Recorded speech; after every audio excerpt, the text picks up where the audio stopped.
Hello and welcome to Separate Bathrooms. I'm Daddo. I'm Daddo. We would like to acknowledge the Gadigal people of the Eora Nation, the traditional custodians of this land, and pay our respects to the elders both past and present. Hi, sweetheart. Hey. Listener, you just have us today. Mm-hmm. We're going to see if we can channel some of the learnings from a few of the relationship experts we've spoken with over the past 12 months about what we've learnt, what we've implemented, what has worked. Yeah. And I think there's been more things that we've picked up than we realise, actually. Just sort of thinking about, you know, what's been spoken about and who said it, and I think it's really interesting looking back. Well, the thing is, okay, so Elle listens to every episode that we do. I tend not to. I'm a bit more selective because I feel like I've already done it. So a lot of the information, we'll see how much is sunk in. Because a lot of them, I haven't listened back to them. Yeah, well, I like to listen to hear what the guests have got to say again. I know, yeah. And sometimes it does my head in because I listen to myself back and go, oh, you shouldn't have said that, or that sounded stupid. But it's okay. I've just got to be kind to myself. Is that getting easier? Because we've been at this for a few years now. Sometimes yes, sometimes no. As you know, I'm fairly hard on myself with certain things, and I just hear things that I say and I go, oh my God. Anyway, it's okay. It's okay. We're just doing our best. Yeah. We're just doing our best to have a chat. And it's this is what I love about podcasting is that, or this forum, is that there is the time to breathe, and it's not like, oh, I got to crack a joke, or you fill this with this little spot with information. You know, it is a conversation, and that's what I've loved about working with these guests is that we're having conversations. Yeah, they're not monologues; they're just lovely conversations. And so much appreciation for every person that's come in, whether they've just come in and told us their love story or they've been therapists sharing the wealth of their information, because it's so generous to give us their time. And then hopefully it's given you listeners something to chew over and think about as well. Yeah, and that reminds me to also to say thank you to you, our listeners, for tuning in and for making Separate Bathrooms the success that it is today, which is really fun. It is. I mean, who would have thunk? No, not me. All right, let's dive into the Rebecca Ray episode.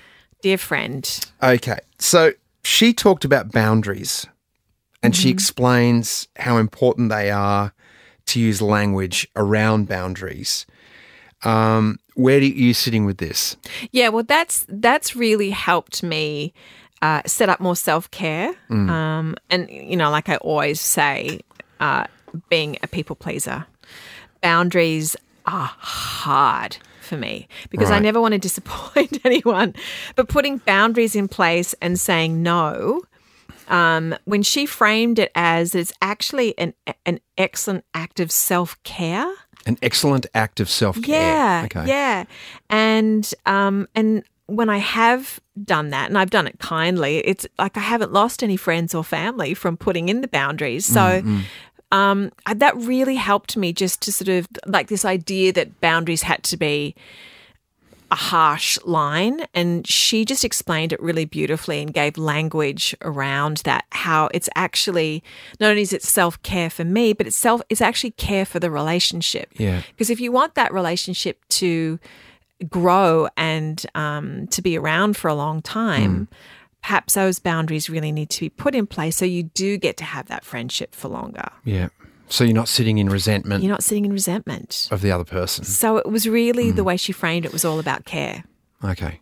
Does that work also? Can you have boundaries with yourself? Like, you know, you said, oh God, I'm beating myself up if I listen to an episode. Do you put boundaries on yourself? Sometimes I do. Sometimes I can pull myself up and go, that's enough. You're a bit black and blue. That'll be enough for now. Right. And I can walk away from that. Yeah. Or look, honestly, that my journey to better self-care came with I've mentioned this before as well. I write about this in my book, that the first step I took was just to not say mean things to myself out loud. Okay. That was the first boundary. I said, just don't say it out loud, because A, you don't know who's listening, meaning children. Yeah. But at least there was something that I could capture. Like, okay, it's in my head, and that's still not great, but at least I'm not speaking it out and sort of into being in a way. Yeah. And no one else could hear it. So that was my first step. So that was a boundary. And then it got me on the road to self-care. Oh, that's interesting. Yeah. You talked about in that episode of boundaries about being a loyalist. Yes. And how, there are some long-term relationships that you were in that you've stayed loyal to that really perhaps needed to... Well, they'd run their course. Yeah. How are you with that today? Oh, much better. Much better. There is one relationship I can think of right now that maybe I do need to find a way to either... No, it's time to go, actually. Oh, I'm so sad. I really like you. Thanks, honey. I like you too. Okay. But hey, it's not you. Woo! It's not you. It's me. You're the problem. It's me. Yeah, no. There's one that I think, and it's when people display a certain action and you go, and now I've figured it out. I go, oh, okay. I had the alarm bell ring 12 months ago. Actually longer, so I'm still a loyalist. I've been in it a while, but just the other day something happened. I was like, you know what? It is time actually to maybe cut this one and move on. See where I can do better. Yeah. So yeah, I mean that was an important aspect for me with staying in something just because you're loyal, know. And I think okay, so in our relationship, our marriage, we have an agreement.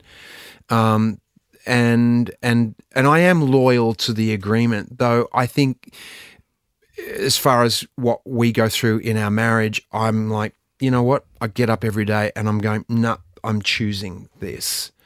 And I don't mind that at all. I actually really love it. I love the consciousness of making the choice. Because sometimes things don't always look the way you want them to. But, you can still draw that boundary with myself. Back to what you were talking about before with that self-talk. Our fathers, both of our fathers who aren't on earth. Yes, thank heavens. Thankfully. Yeah. Right, thank heavens. They've taught me a lot about self-talk because I've heard them both go off on themselves, really speak very unkindly. Yep. And it's in that moment where I've gone, wow, okay, I can use that. Do I do that? Yes, I do. And they do it out loud. And so I've gone, no more saying those things about yourself because it doesn't help. It doesn't. No. It doesn't help anyone. It doesn't help people who are witnessing it. Like it's really, ugh. It's awful when you, and I know I talk about golf a lot, but that is often where things happen. Someone will hit a shot and it'll go out of bounds or something. And I've done it. You effing, you whatever you call yourself. And being the witness to that, it always feels like, oh, dude, mate, it's just a ball. Yeah. Yeah, okay, it might be club championships and a bit more stakes attached to it. But it's just a ball. It's just a hit. Move on. Yeah. Another thing that when you were talking about us that I loved, Beck was talking about, she said, how we heal from ruptures determines the strength of the relationship. And I love that quote from Beck because we've done a lot of healing from ruptures, and I know we are stronger because of that. And you use that, you flip that as your strength rather than as a negative. Yeah. People, this idea again that marriages or relationships don't go through ups and downs, and if it's all smooth sailing, that's what makes the perfect relationship. And I just think our ruptures is what has created us to stay together and has created a much better marriage for us, as painful as they might have been. They've also created a stronger sense of our marriage. Yeah, I agree with that. Well, it is like there are battle scars and you do have battle scars. Is there a song about that? Oh, who is it? Pink? Does she do one? I'm sure she's sung a song about a battle scar. No, it's Guy Sebastian. Oh, is it Guy Sebastian? Yeah. Oh, okay. Yeah. Pink probably cover it at some point. I like Guy Sebastian's He's music. awesome. Yeah. We had his wife in. We did. Yeah, we did. We did. Yeah, no, I think that having that often, or what were you talking about to me the other day about Japanese art that cracks and they fill the crack with gold and it makes it stronger. It's called kintsugi. There you go. Kintsugi. Yeah. Yeah. Well, So you're saying that we've got cracks of gold? we do. I love Yes, that. and I think golden cracks We have golden cracks. that are strong, and every now and again they get another crack and you go put some more gold in it. Yeah, okay. Let's remember that next time. Yeah, I think that's a really good analogy, and that's what makes that's what makes looking back. Like you see these people, my folks, they've been together for 60 years. Yeah. And I know that they're very proud of. Yeah. But they just keep going. I don't think they even think about the 60 years. They're just on to the next thing and what they do. And at the end of the day, maybe they do at the end of the day and look at each other across the thing and go across the room with the fire burning and footy's on the telly and mum's half asleep or whatever. But they actually look at each other and go, this has been a pretty amazing journey. And, I mean, different horses for courses, of course. Yeah.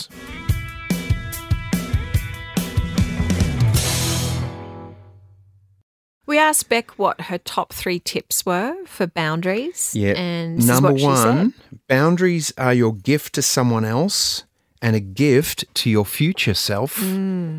That's a great one. It's brilliant. Yeah. Communication is number 2, that boundaries do not exist unless someone speaks it into being, which is so true. It doesn't need conflict, but it's how you offer trust of your personal self. So communication is number 2. I'm just thinking as you say that, when we first met, you would go, oh my God, there's so many unspoken rules in the Daddo family. Oh, yeah. If you set a boundary and you don't follow through with the boundary, let me just get that, then it's not a boundary. Correct. It's not a boundary. Same as with a toddler, as with an adult. So if you're setting a boundary with your kid, it's the same as the boundary that you're setting with the adult. Yeah. Okay. Yeah, that makes sense. And then the addendum to that was set realistic consequences for boundaries that have been crossed. You can do the example that my mum did with Bodhi. What did she say? Well, when Bodes was little, she was a terror. Bodhi's our youngest daughter. She came if you're in and tuning just in. a terror in the best way. Like she always has been very, very clear communicator. And if she doesn't like something or someone or a situation, she will let you know big time. And so she's like the antithesis of a people pleaser, which is awesome. But we were on a road trip with your mum and dad, the 5 of us. So there were 7 of us in the car. It was amazing. And we were on our way to like Tahoe. We were. Up to Tahoe from Los Angeles in winter, snow, all that stuff. And Bodes was having a moment in the car yelling at, I think it was either yelling at your mum or yelling at someone. Or River. Your mum turned around and said, Bodhi, if you don't shut up, I'm going to chop your head off. And we all just were like in stunned silence for a hot second. And then everyone burst into laughter. And we laughed and laughed, including your mum. She realised that is not a boundary you can hold. I want to see you do that, Mum. No, I don't. No, I don't. Definitely not. All right, what's the next one? People-pleasing done consciously is actually a superpower. It makes you highly adaptive in relationships. You've got an example of that, people-pleaser. Well, yeah, that was also from Beck because, as I always felt bad that I was a people-pleaser, but when she reframed it as a superpower. And I just think it's, like for me, the people-pleasing allows me to sometimes see the other person's perspective because I'm thinking so much about the other person that it actually can help the situation where I go, okay, well, I get that, I understand why he's angry about that because if he's looking at it from here, here, and here, therefore that's why he would be angry about that. So if I can meet halfway and go, let's talk about this from that perspective because I understand yours. It just helps. So That's where I feel like it becomes a superpower. Yeah, right. Okay, so there's a lot of mindfulness in that. Yeah. Yeah. Yeah. Yeah. We had a fella in called James Gill, known as the Fish. And I was fascinated. I mean, look, I'll be honest. I told him this. I said, I was dubious, man, with you coming in. I've seen some of the Instagram posts that I just didn't understand. And I wasn't sure how our time with him was going to go. Well, isn't it fun when you have an expectation of something that may go a little pear-shaped, and I was completely wrong. I was completely wrong about James. He made so much sense to me. Oh, he was so interesting. Yeah, and the episodes have really resonated with you, the listener. Yeah, 2 episodes. Yeah, we ended up making two shows out of it because we just couldn't stop the conversation. Actually, it could have gone to 3. We could have gone on a lot longer. Yes. He has a lot of wisdom and knowledge, and he's a fantastic fellow and an easy man to listen to as well, a beautiful voice. So his thing was about conscious conflict. Yep. That conflict is inevitable. We're all going to get into conflict. That's the human way. We're going to have disagreements, and how we resolve those agreements is dependent on how, I guess, mindful we are, how kind we are, and what we want in our relationship. Would you agree with that? Yeah. Yeah. So he brought up this thing about this idea of holding the yearning of what we have, and then the hurt of what we're feeling. Yearning and pain. In equal, and hold those that yearning and that pain in equal measure for both people or both sides of the conflict. So if it's 2 people, so that's what you're doing. Oh, I thought that was fantastic. So it's acknowledging the pain as well as of one person as I am acknowledging the yearning that I have. Yes. If you can step back enough to see someone else's yearning or someone else's pain, then you can make the consciousness of how to deal with that conflict. Yes. And I was talking to you about this the other day. Yeah. So I was thinking about, we had a situation where we had 2 people come over for dinner. And one of them was just on their phones from the minute they walked through the door to pretty much the minute they left the house, and was just on the phone the whole time, not talking to anyone, but just scrolling. And the 2 of us talked about that afterwards. It was like, oh, man, that was so I might have much. yelled a bit after that. Yeah. I was not happy. Yeah. And I was thinking, so I was like, well, if I apply James's formula to that, what was my yearning is to connect with this person. So how would I say that the next time? So I was thinking about, okay, if that person comes over again, I could say, I just want to let you know that when you're here with me, I love it so much.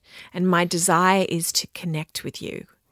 And when you're on the phone, it's really tricky because I feel like I can't connect with you in the way that I really want to, and the way that I feel that you might want to connect with me because we have a relationship.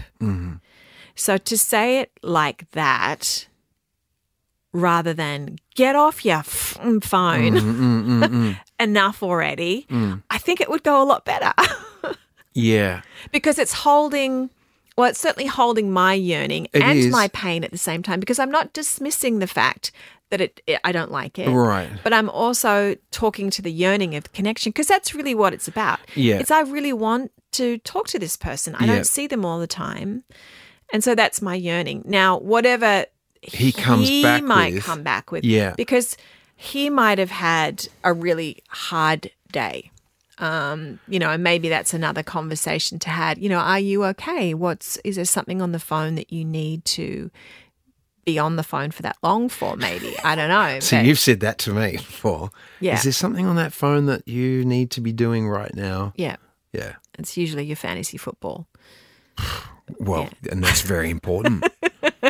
Fantasy football covers a lot of codes too. It just helped me have a different form of dialogue because of James, and listening to that, holding both the yearning and the pain. Yeah, to me it's great. I haven't been able to put it into practice yet with anything. I not that I've probably come into conflict with or had a conflict with someone, but I was trying to think of somewhere like in bringing this up. I was, okay, how have I put this into action already?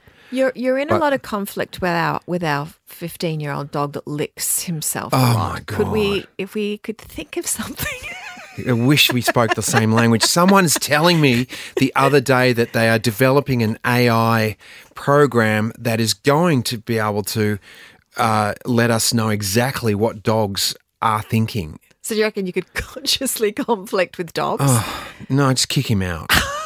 Not physically kick him. No, not physically kick him. Of course I'm not going to do that.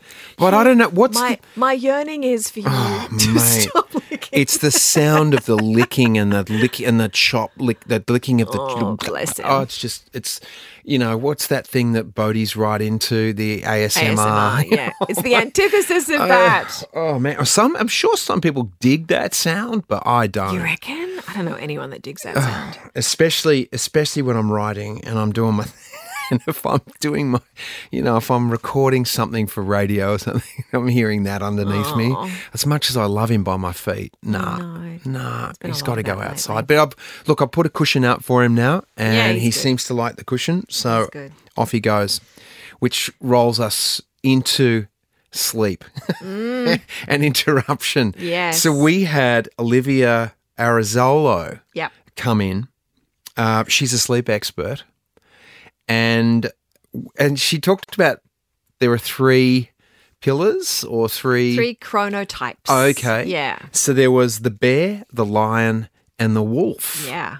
You were a bear. Correct. I am a lion. Mm-hmm. And there is a wolf. There is a wolf. Which neither of us fell into. Yes. And mine was so spot on. Yeah. So what was that? Mine was I need 8 to 9 hours of sleep. Yeah. And I tend, bears are usually the peacekeepers, the one that sort of looks after the home, the hearth, and then really, really needs 8 to 9 hours of sleep and can't often get up straight out of bed and go, hip, hop, here we go, function, function, function. Let's get to it. Needs a little bit of a slower morning. Which, for me, I am the lion, early to rise. That was early to rise, wasn't it? Loves morning routine, tackle the big challenges first off. Yeah, that's so you. Yeah. And then fall asleep. And then fall asleep in the afternoon. Yeah. She had one of her quotes that I really loved is that she said, the biggest obstacle is that people accept being fatigued as being okay. Right. And that just lit me up because why did that trigger you? Not trigger? Well, for multiple reasons, but certainly as a woman, and particularly as a menopausal woman, we push through so much of our fatigue. And there's also this badge of honor that if you're tired from so much productivity, you must be doing a really good job. You must be amazing then. And I don't adhere to that. I feel like your health is first and foremost. And if that means making sure you get your 8 or 9 hours sleep so you can then have better productivity, that to me is the way to live your life. Not like, oh, I pulled an all-nighter, aren't I amazing? I don't agree with that. Okay. I know people have to do that sometimes. But I think that there's I don't think that is something to be praised in a sense because I feel like it does more damage than anything. Yeah. That's me. And how's your sleep these days? My sleep is not great, I'll be honest with you. I mean, I'm still doing everything that I normally do in the day, which normally would have put me to sleep and given me a fairly consistent sleep without waking up. Now I'm seeing 12 o'clock, 1 o'clock, 2 o'clock, if every hour I'm seeing. So, and you are going through menopause. Maybe I am. But there's this my body is sometimes vibrating. Mm-hmm. It's like got this low vibrational frequency going through me, like I'm holding onto a fence that is electrified. that's a bit weird. I think that's probably to do with the project that I'm working on. Could also, it could be because that may also be 20 coffees. 20 coffees and 12 hours in front of a screen. Yes. I'm not playing video games, listener. I'm not doing that. I know. I'm actually writing a book at the moment, and I'm spending quite a bit of time. It's a lot of time in front, which you have to do, but that's just what it is. But Will you remember that? 20 coffees probably not helping. I'm not having 20 coffees. I don't do that. 18. I haven't been drinking coffee in the afternoon. 17? No. 4? Well, I have a first cup. Plus a couple of cups of tea. Coffee at 7. Yeah, a couple of cups of tea, maybe 3 cups of tea. There's a bit of caffeine going in there. Yeah. But what I'm understanding is, on a deeper level, the importance of sleep and getting a deep sleep. Yes. And then also, I'm having a pep talk with myself going, all right, you didn't get the sleep you wanted last night. That's okay. You'll be okay. Get your rest where you can. Yeah. So I'm not beating myself up for not getting the sleep and creating more anxiety that way. I'm just going, okay, well, it didn't happen, and move on. So if you want to go back and listen to Olivia Arazzolo, she has a lot of tips about sleep, which was really helpful. So she's a good one if you are struggling. She's got a lot of top tips that are going to help you as well. Yeah.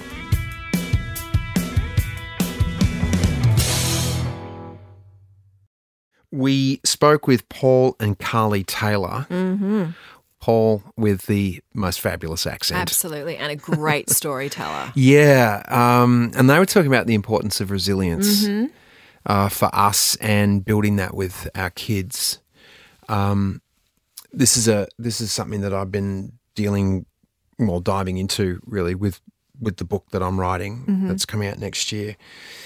Talking about how technological advances, how they're making us really comfortable, and they're fantastic. But we're becoming uncomfortable with discomfort.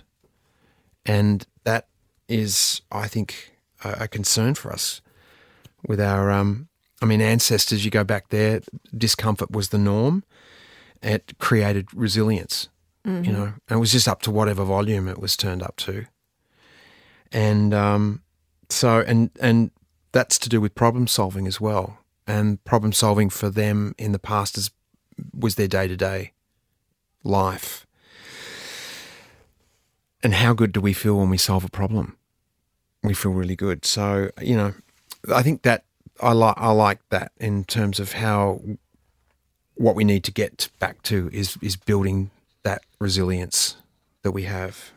And I would say that's part of being risk averse in today's society, and taking risks is really, really important. Making mistakes, being curious, all those sort of things will help our kids and us grow. Yeah, as humans. Yeah, I know that watching our eldest, who we've spoken about before, Lotus, with her, being an introvert and had a lot of anxiety through her childhood and into her early teens and beyond. She's currently traveling the world and doing the most physically and mentally challenging things right now. And we couldn't be more proud of her, actually, because talk about building resilience. She did a 12-day hike through Switzerland, Italy, and France, camping the whole time. Boyfriend got gastro. She's hiking up a mountain in pitch black to try to get him medical help. And, all those things those things, they're great stories, but it's that resilience building that really makes a difference. And she's going to come back such a different person. I think so. And just the fact that she's traveling overseas. I mean, whenever we go overseas, you're exposed to new cultures, different people. You got to think on your feet. Sometimes, if you don't have the money, you got to find another way to get your food and your lodging, and things don't work out. So it's all that gaining experience. Absolutely. Which builds, I think, takes us out of our comfort zone. And I think that's really, really important. So that's a great chat with those guys. And to finish off, we're just going to, we've had so many people on. It was really hard to pick and choose. But to finish off, we spoke to Kerry and Adrian. Now, they are actually a married couple who are also psychologists. And they talk about something that we really love. We've mentioned it multiple times on podcasts before, the Gottman therapy. And they talk about something called masters versus disasters of relationship and what masters of relationships do. And they talked about their top sort of 3 tips from the Gottman Institute. So we wanted to share that with you as well. Again, great one to go back and listen to. So the first one was small things often, connect often. And they talked about this sex? Yeah. The 6-second kiss. I love that idea. And so when I say small things often, that's doing those little things. Yeah, every day. Every day. Yeah. As opposed to big gestures because, big gestures mean less because you might have lost connection. Yeah. And to suddenly turn around and say, oh, look, here's the big diamond ring or there's the watch or here's your car, I fixed that, and then walk away for 6 months and not pay much attention. Yeah. It's small things often Exactly. that work. Great. And there's something that they also talked about called the State of the Union meeting once a week. And that's when basically that's it. You meet once a week and you ask questions like, how's your relationship going? Were there any pitfalls or what's going well and what are your needs? And I think that that's also just, it's super simple. It doesn't cost you any money to just sit down with a cup of tea and just go, well, what's going on for you? You know? How was this week for you? Was there anything more or less or, it's just a really beautiful check-in. They were suggesting actually, do it. Call it the State of the Union and have a designated time. We don't do that, but I think we do check in quite often like that every few days at least. We'll check in and have a cup of tea or sit outside. But I think it's a great idea to have, whatever works, really. Yeah. The Saturday afternoon. No, maybe not Saturday afternoon because I'm usually asleep after golf on Saturday afternoon. A time when you're both ready to rock and roll, sit down, give each other 100% attention. It's got to get time in there between your naps. Sometimes it's not long, but we can find a spot in there usually. The importance of sleep, my darling. Very important. As Per mentioned earlier. Number 3 is functional conflict. We're not going to agree on everything. So take care of each other in conflict in a gentle and soft way with each other. And if I don't shut you down and when you're in pain, my whole world stops. Is so that we're right? About that. When I'm in pain, does your whole world stop ready for me to If you're it does actually. Does it? Yeah, it does. Okay. Yeah, absolutely. Yeah. Would you say vice versa? Do you feel like that from me? When you're in pain, does my world stop to help you? I'm spelling it out. Oh my God, she's going to say no. I can't believe that. I'm trying. I think. Okay, next question. Wow, you're treading water. Do you really not think so? Give me a what if. Or give me an example of when I have. Well, that's what I'm trying to. That's what I'm going back through my brain, going when have you not and when have you? That's what I'm sort of going. And are you struggling with when I've not, or are you struggling with when I have? A little bit of. I'll be honest, both. Is that menopause brain? No. Every menopausal woman just went, you dick. You. Ass licking son of a bitch. Yeah. I don't know. I'm not sure. I have to spend. I'm struggling to think of examples of either. But I know that that's not true. I know for sure that you address my emotional hurt, and there's time that it hasn't been addressed. So yes, there's been both.